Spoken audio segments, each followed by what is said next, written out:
Siapkan blender, lalu masukkan 8 lembar roti tawar. Ini saya gunakan roti tawar tanpa kulit, lalu sobek atau potong kecil-kecil, masukkan ke dalam blender. Jika menggunakan roti tawar yang ada kulit, pinggiran kulitnya itu boleh dipotong sedikit menggunakan pisau, agar tekstur pudingnya ini tetap halus dan lembut. Kemudian masukkan 2 butir telur, saya pakai telur ukuran sedang. Lalu masukkan 250 ml air putih. Kalau untuk takaran gelas, ini 1 gelas penuh seperti ini, gelas belimbing.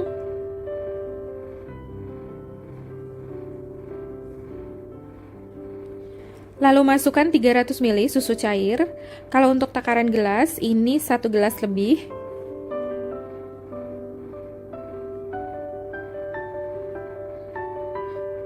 Jadi lebihnya itu pas di garisnya ya, seperti ini. Kemudian ini di blender hingga halus.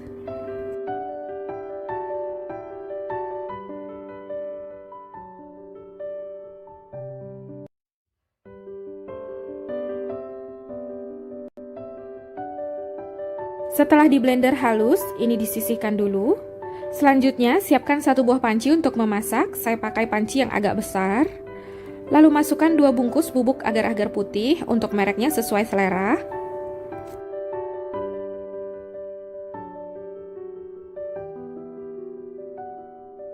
Kemudian masukkan 150 gram gula pasir atau setara dengan 10 sendok makan penuh.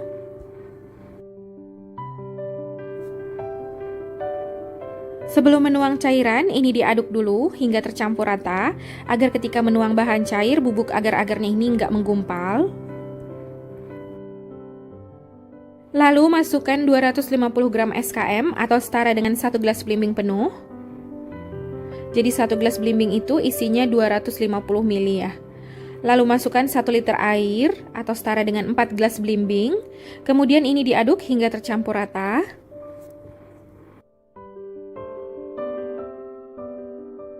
Selanjutnya ini dimasak hingga mendidih menggunakan api sedang. Sambil terus diaduk agar bagian bawahnya ini nggak gampang gosong. Setelah adonan mendidih seperti ini, masukkan bahan yang sudah di blender sebelumnya. Lalu ini dimasak lagi hingga mendidih dan mengental. Menggunakan api sedang sambil terus diaduk agar bagian bawahnya ini nggak gampang gosong.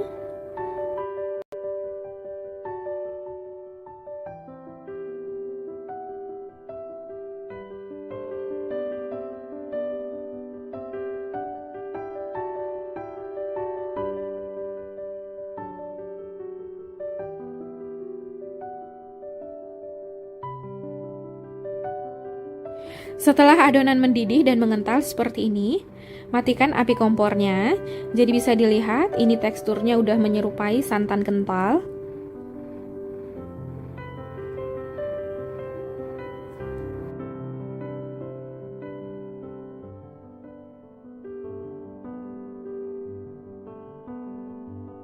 Kemudian masukkan 3 sendok makan margarin.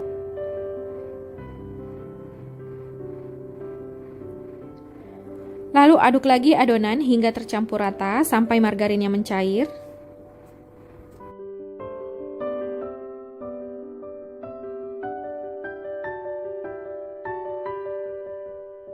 Setelah margarinnya cair dan tercampur rata ke seluruh adonan, ini warna adonannya akan sedikit menguning seperti ini. Kemudian adonannya siap untuk dibagi. Siapkan 1 buah wadah, lalu bagi adonan menjadi 2 bagian sama rata. Ini masih panas banget, jadi harus hati-hati. Kemudian beri pewarna pada 1 bagian adonan. Ini saya masukkan 1 sendok makan pasta pandan. Boleh diganti dengan pasta mocha, pasta coklat, atau coklat bubuk sesuai selera. Lalu aduk hingga tercampur rata. Untuk 1 bagian adonan ini saya nggak kasih pewarna, jadi warnanya tetap seperti ini. Di sini saya udah siapkan loyang, saya pakai loyang bulat. Ini udah saya bilas menggunakan air putih. Tujuannya dibilas seperti ini agar mengeluarkan pudingnya nanti lebih mudah dan gak lengket. Kemudian tuang adonan ke dalam loyang. Ini saya tuang yang warna hijau. Kemudian tuang lagi adonan putih. Jadi ini dituang selang-seling bergantian. Karena ini pakai centong yang lebih besar, jadi ini cukup satu centong seperti ini. Dituangnya pelan di bagian tengah supaya adonannya nggak bercampur. Lalu tuang lagi adonan hijau di atasnya di bagian tengah. Ini dituang perlahan seperti ini. Karena ini centongnya lebih kecil, jadi ini lebih satu centong. Sekitar 1,5 sendok centong seperti ini ya, sendok sop. Begitu seterusnya, adonannya dituang secara berselang-seling sampai seluruh adonan habis dituang ke dalam loyang. Kalau adonan sudah mulai terasa lebih padat, itu adonannya sebelum dituang boleh diaduk dulu, jadi nggak cepat menggumpal.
Setelah adonan selesai dituang ke dalam loyang, biarkan loyangnya seperti ini, jangan digeser, jangan digoyang, jangan diangkat, supaya motifnya ini nggak hancur, nggak berantakan.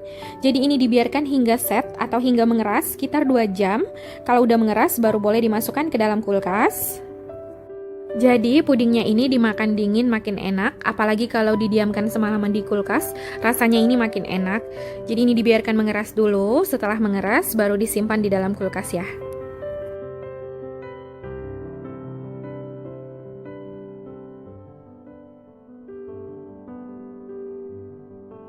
Nah, ini pudingnya udah selesai saya simpan dalam kulkas sekitar 4 jam. Jadi udah mengeras dan udah dingin. Selanjutnya tuang puding ke atas piring. Ini tinggal dibalik aja loyangnya.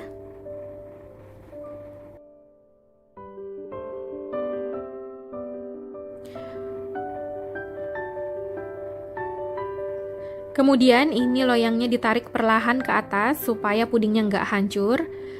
Jadi ini berasa ya pudingnya udah turun dan loyangnya ditarik ke atas.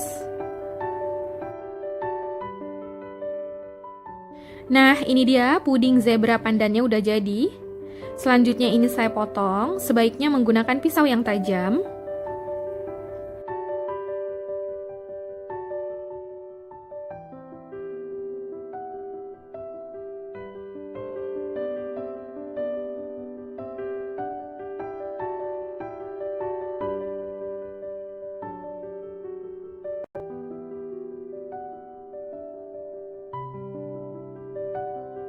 Sekarang saya mau cobain puding zebra pandannya. Ini kena tetesan air cherry sedikit, jadi agak pink.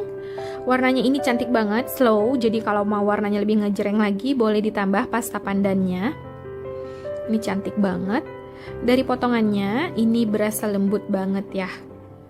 Bismillahirrohmanirrohim. Ini enak banget, mantep, lembut, creamy, manis, seger banget ya.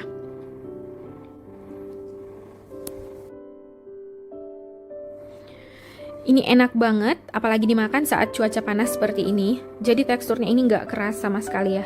Ini lembut dan seger banget di tenggorokan. Jadi kalau untuk rasa, ini rasanya boleh diganti sesuai selera.